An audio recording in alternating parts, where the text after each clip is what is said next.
Hello, everyone. I'm pleased to introduce our guest for today's interview, the esteemed Scottish pianist, Christopher Guild. Chris is not only a highly sought after recital artist and concerto soloist and collaborative pianist, but also an accomplished recording artist with a deep connection to both contemporary and classical music. So, Chris, welcome. Your journey with the piano is inspiring. Could you share with us what initially drew you to the piano and how your passion has evolved over the years? Well, thanks for having me for this interview, Marcel. It's a real pleasure to be talking to you in this way. What drew me to the piano initially? This is a funny one because I don't come from a musical family at all. Neither of my parents were musicians or played instruments or sang or anything like that. My older brother was not musical either. Um, but there was always music going on, being sounded in the house, being listened to in the house or in the car. So I was always around it in some way or another. From an early age, my parents noticed that I had this musical interest. They've come up with all sorts of stories and anecdotes about observing me and how I responded to music when I was a very young child, which is really interesting. There was always something which grabbed me, which drew my attention in absolutely, so that I could focus on basically little else that was going on around.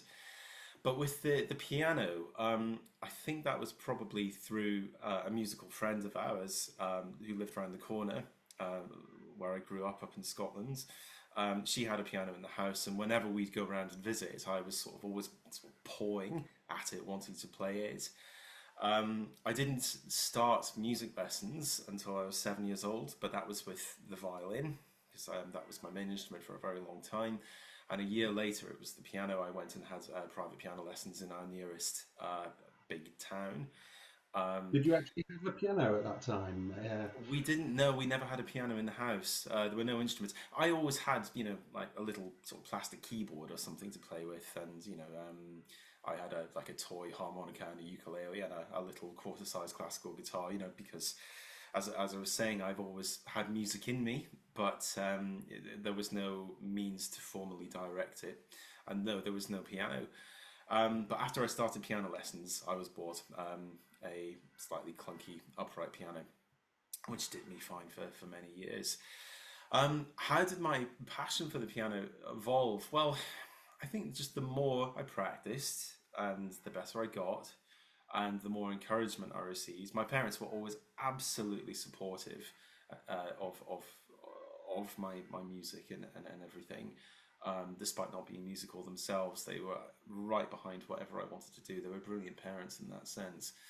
Um, but I think one's passion for something can grow um, the more sort of down the rabbit hole one gets with that particular thing. But also when one starts to realize that one has an aptitude for it and that one is achieving things as they work at it.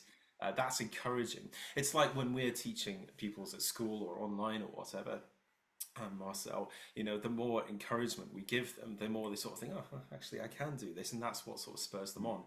I mean, That's right. one doesn't progress with discouragement, certainly. So, um, and then later on, I went to St Mary's Music School in Edinburgh when I was nearly 14 years old.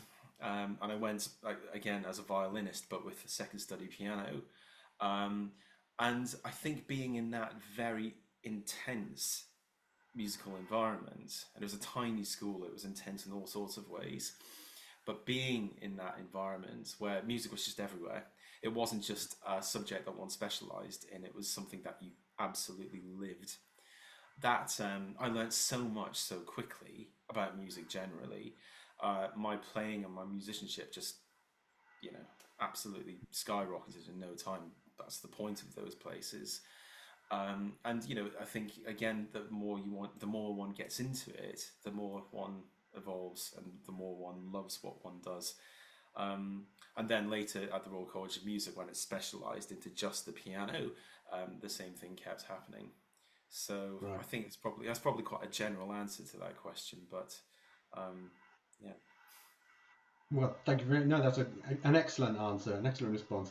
Our group, the Facebook group, uh, is called Adult Piano Beginners, and it consists mainly, well, quite a few teachers as well, but there's also, it's full of adult piano beginners, and many of whom face unique challenges compared to younger learners.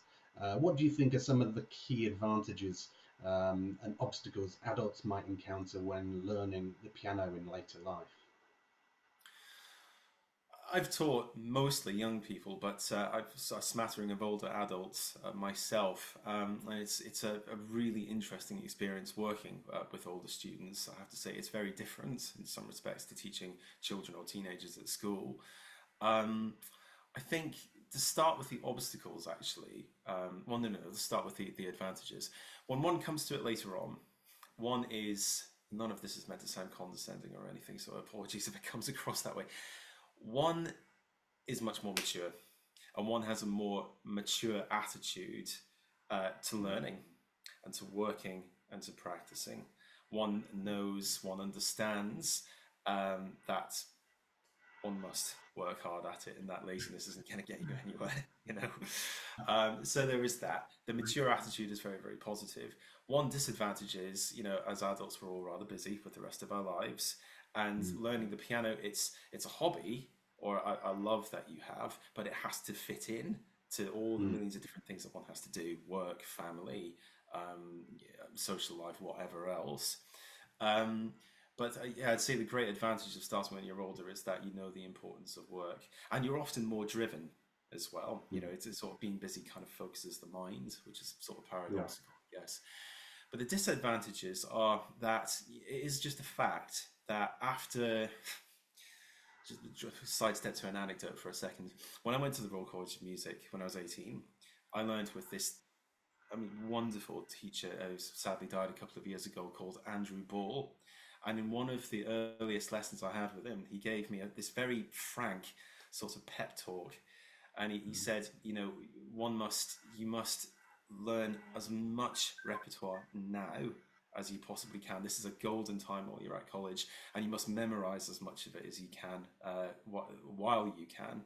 Because believe me, after the age of about 25, your capacity to learn and to memorize just dwindles. You know, right. believe me, I've lived that experience, you know, that sort of thing. And annoyingly, he was absolutely right. Because at one time I could memorize anything. It was fantastic powers of memorization. I can't do Mm, it anymore. I mm, just seem to have lost it. And I think that can be extended to learning anything. After your mid 20s, after you hit 30, there is this imperceptible, not imperceptible actually, this noticeable but gradual decline in one's ability to absorb stuff. And when I've been working with older adults, I see this firsthand. You know, they might be twice my age in some cases. And I think, gosh, you're finding this very, very difficult. So that is a disadvantage. But what I'd say to that, I think this may come up with a question that you ask later on, perhaps. What I'd say to that is just stay positive, be kind to yourself, and you know, just keep at it because it's worth it. If they stick to it and if you play on a regular basis, and I also think practicing in the right way is Mm. going to going to help. And so even if you can't afford a teacher, a lot of people in the group don't have a teacher, then I would say if you could just have a teacher on an ad hoc basis, perhaps once a month, or go and see them on a very, you know, once every 3 months, just to pick up some tips and advice on how to learn.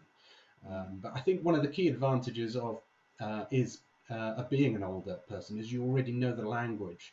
You already know how to read and how to learn languages as well as mathematics. So you've got all that kind of stuff already in the background as some kind of foundation, which when you're a 6-year-old learner, you don't necessarily have, or you haven't practiced that element quite as much. Well, that's right. Um, Of course, when one is as young as that, they are literally still learning to read and yeah. write and spell and all of that sort of thing. But then, you know, there is an argument for starting music at that age if it's possible, because then it Mm, just becomes one of the many things that one grows up with. yeah. Um, but one starts as an adult, it's less in a way, I think it's probably less intuitive in a sense. I mean, yes, you've heard music your whole life, And chances are, if you're starting the piano as an adult, then you've been listening to piano music and possibly Mm. classical music or jazz or whatever kind of music it is that you want to play on the piano. So you'll have some kind of an inkling, but then I suppose the challenge is kind of applying the technical knowledge that you are learning through your lessons and putting Mm. it into practice, making the connections probably the demanding thing. Okay, well, let's turn to some recording. As you are a recording expert, you've got a lot of expertise in that area. Um, this comes up in the group a lot as well. Nerves and anxiety. It can be just recording yourself, let alone performing in front of somebody else. Just recording oneself can be a nerve-wracking experience, especially for beginners who struggle with nerves and self-criticism. Hmm. What strategies or mindset shifts would you recommend to someone who feels anxious about recording their performances? Recording is a very different experience psychologically to performing to one person or to a whole room or hall of people. It's you feel so on the spot.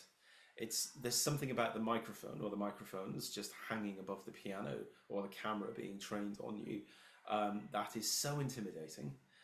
It's the thought or the knowledge that the microphone or camera misses absolutely nothing. It's picking up every single thing that you do. It's like being under a microscope or under a spotlight, a searchlight.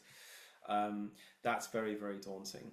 Um, the, that in itself is enough, but then knowing that you are going to be listening back to yourself is possibly even worse because then you're going to be hearing yourself from where the microphone is, which you never get to do. You can't just detach your ears and put them over there and listen to yourself from several feet back. It's alarming at first how differently you come across from how you come across to yourself while sat at the keyboard. So that's partly what makes it nerve wracking. Um, Ways to get around this, or ways to manage it, or to indeed make the most of the situation. Um, you could try forgetting that the microphone is there. Just imagine that you're at home. You probably are at home when you're recording yourself anyway, but imagine you're just doing a practice session. Um, Maybe if you want to make more of an event of it, get some people in. If you have the space at home, just put out some chairs or just have people sit on the floor. Give yourself an audience and communicate your playing to people. That's the way music's meant to be experienced, is live, not unrecorded. Yeah, Recorded no, is you're one thing, absolutely right. and it's not exactly natural either, in a way. But play to the people, play for the people who are listening to you, and then the recording will just be a snapshot of a moment in time, and it will come across. Your playing will come across more as a performance on the recording, warts and all. I think when you record, try your best not to be perfect. I think that's one of the things that people struggle with. They hear these recordings, these commercial recordings, and they're all perfect. They're all really polished. They're all fantastic. That's because there have been loads and loads of takes, and the recordings themselves are edited together. Trade secret, but it's true. Really, really, I didn't know that. you know, Live performances are never quite as blemish free. So don't compare yourself to professional recordings. You know, or I mean, perhaps it's different with YouTube videos. But then, if one has made a YouTube video of and it's absolutely fantastic, then they might have done it 100 times until they got that perfect take. So Mm. it's not helpful to compare yourself to that ideal. It is an ideal, and it's unobtainable for most people, I think. Well, I Um, can say you're absolutely right. Regarding as a professional musician doing a professional recording, mm, and especially with the CD that we even did together, if we played a phrase and it wasn't quite how we intended, we may end up recording the whole piece again. mm, Uh, and so there's a whole. I can understand the pressure that people are putting themselves under.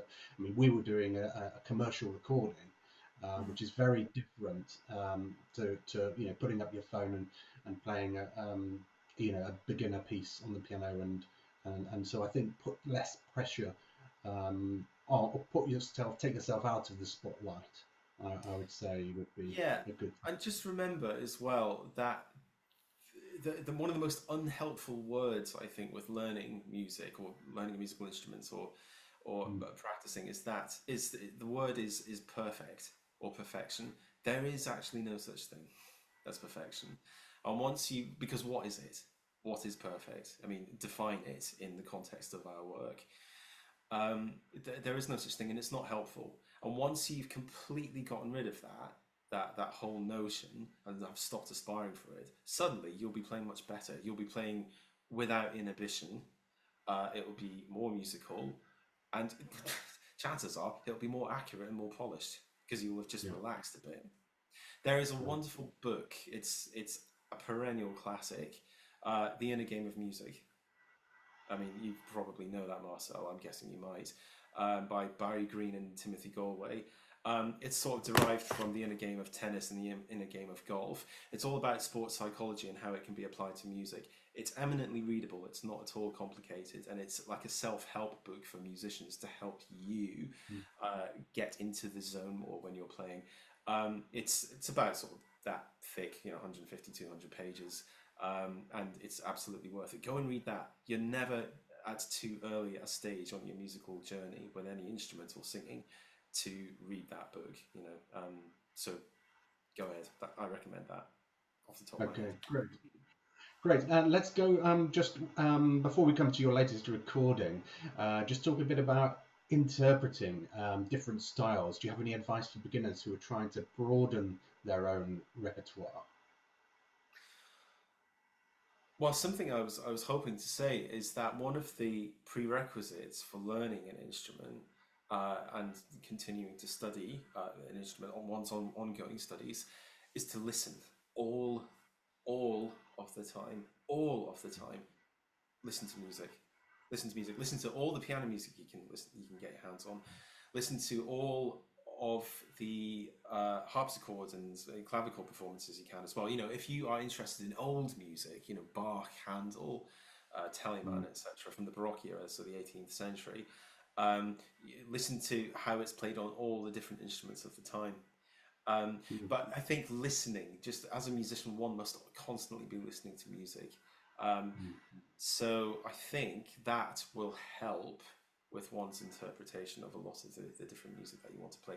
If you're doing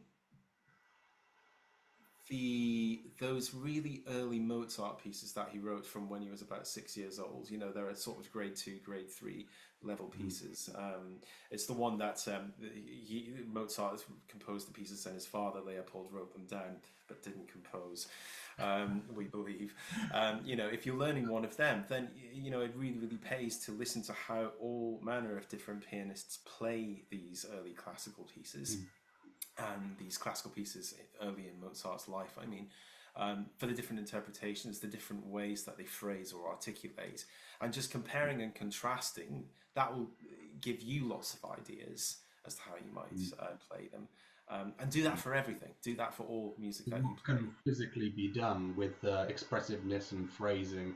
Because I think some music is so hard um, to interpret in general, and this is from Mm. classical, well, all styles really, and the amount of flexibility that can be put into it.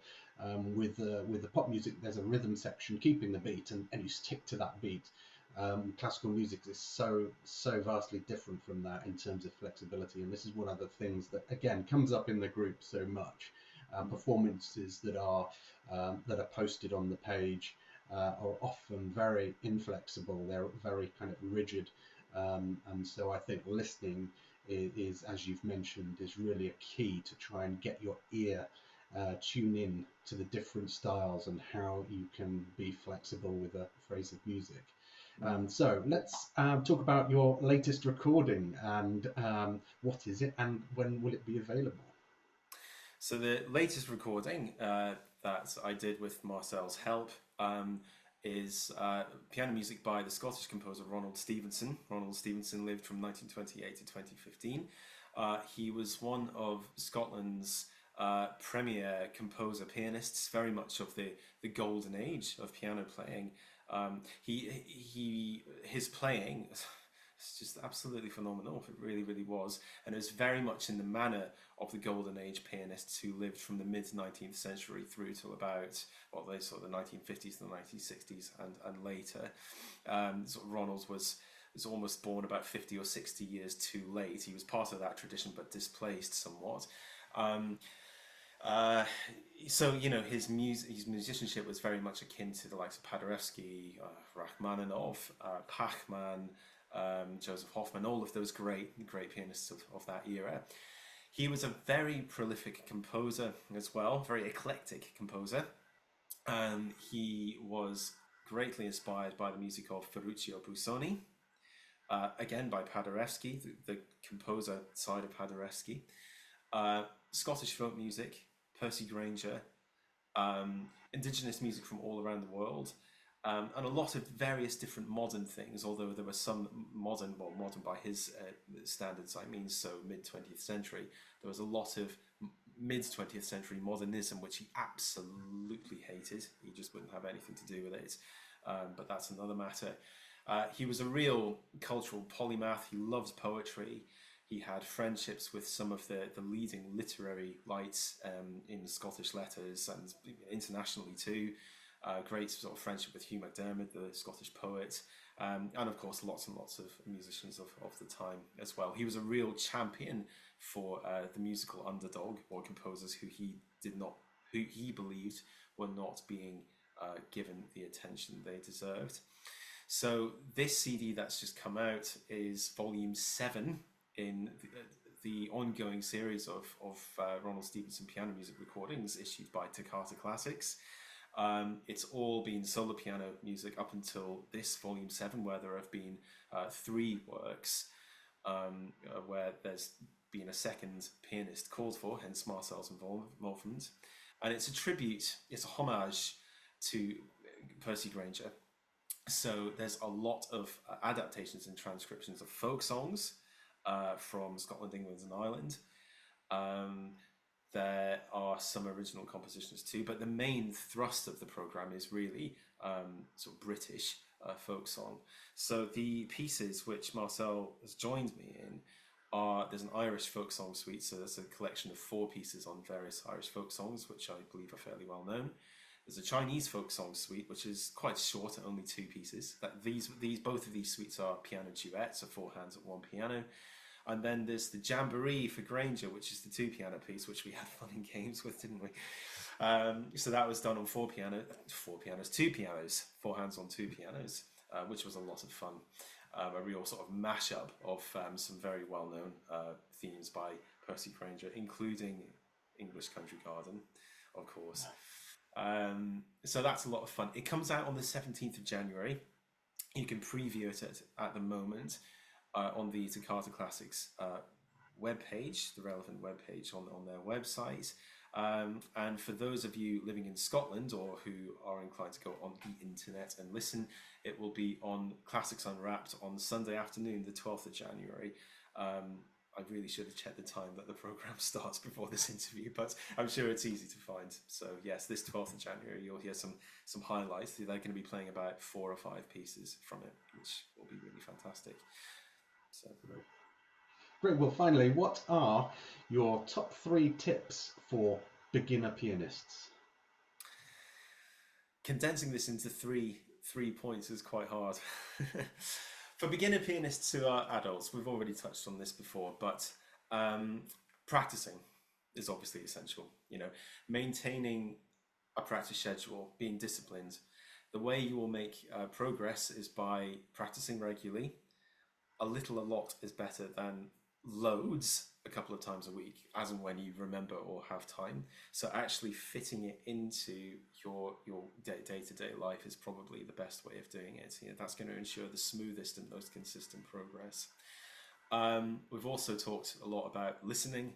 Listen to music all of the time. But I think when we listen to music today in our busy sort of consumerist culture, we tend to just have music on while we're doing something else. But what I mean by listening is you sit down, you put time aside for half an hour, and you put a track on, you put a CD on, you stream an album, you put a vinyl on, whatever, and you listen to it and you give it all of your attention. I think this is something which is dying. This is a skill actually, which is we are losing, is to sit down and just give the music all of your attention. So that is something I definitely say. That's one other tip. But something else is be kind to yourself. Um, Try and step back from. I mean, it helps obviously to touch in with a teacher once a month, as you were saying, Marcel, and to have a lesson. But find ways of getting objective feedback on how you're doing, so that you can constantly appraise yourself, so that you can constantly see how much you are progressing. Because chances are you will be progressing better than you think, and the reason for that is as you progress, as you improve your scale playing or whatever it is, you're moving with your progress, and so you don't realize how far you're getting. And that's another way in which you can introduce recording. I meant to say this earlier on. One way of getting used to the experience of recording is to record yourself constantly. Record your practice and listen back to how you sound. That's a fantastic way of teaching yourself. It makes the need for a teacher kind of obsolete in some respects, because then, if you're listening to a recording, you're hearing how you're coming across and you're thinking, that's not what I meant. I didn't mean to bump the thumb in that passage work. I'm right, okay, I better go back to the drawing board and just go and practice my thumb turn or whatever. And thus you're progressing. So practice regularly, listen lots, record yourself. Those are 3 of many tips I could give. Very, And be very kind to important. yourself as well. Yeah, thank you. Thank you very much for sharing your insights and expertise today. Your advice is inspiring and greatly appreciated. Thank you, Chris. Thank you, Marcel. It's been a pleasure.